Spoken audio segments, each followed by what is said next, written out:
Currently, I'm a professor emeritus in the computer science department. Well, I've been in the computer science department since its foundation in 1965, and at one point in time I was chairman of the department for several years. Stanford has what you might call a policy or a habit of extending a lot of freedom to professors to pursue things at different points of their career that they would like to pursue.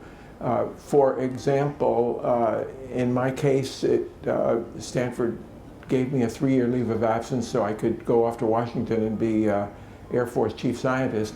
Stanford's audacity. It is absolutely audacious to, for example, in the late 50s, to move the medical school down from San Francisco to the campus for great reasons that have to do with interdisciplinary collaboration between the doctors, the biologists, and other disciplines on campus. The establishment of the Stanford Linear Accelerator Center, which is spectacular.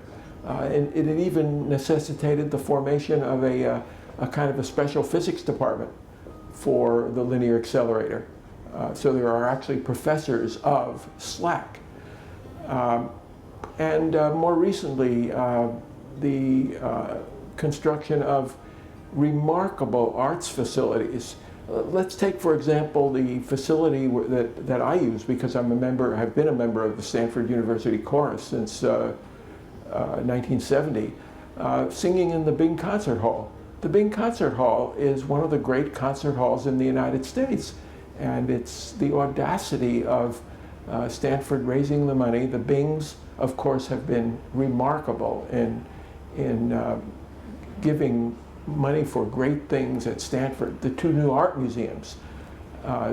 These are audacious things that Stanford has done, which are very greatly enhancing, have been greatly enhancing to my life. I think one of the most remarkable things about Stanford that perhaps goes unnoticed because of the number of Nobel Prize winners and great scientists and wonderful PhDs that we graduate is the incredible excellence of the undergraduate program. Stanford really focuses on the undergraduate program.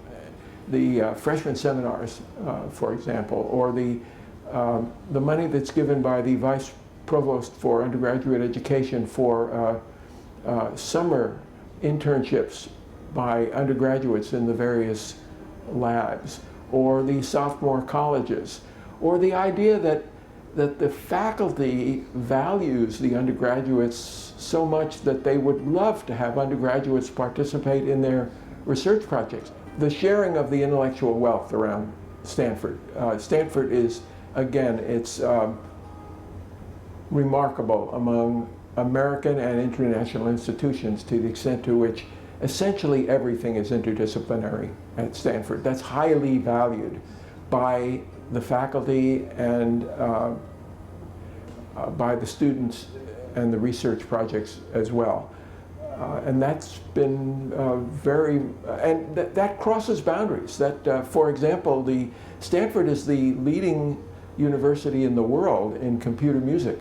Well, that got started by an assistant professor of music named John Chowning, who was working at the Stanford Artificial Intelligence Laboratory, developing one of the great, in fact, probably the highest earning patent that Stanford ever had, which was FM synthesis. And then that launched the computer music sub-department of the music department, and it was highly welcomed by the music department. It's considered to be a great part of the music department. And the music department, for example, right now is investing in how the brain understands music and spending money on research projects and equipment and faculty slots to explore that, which is quite remarkable.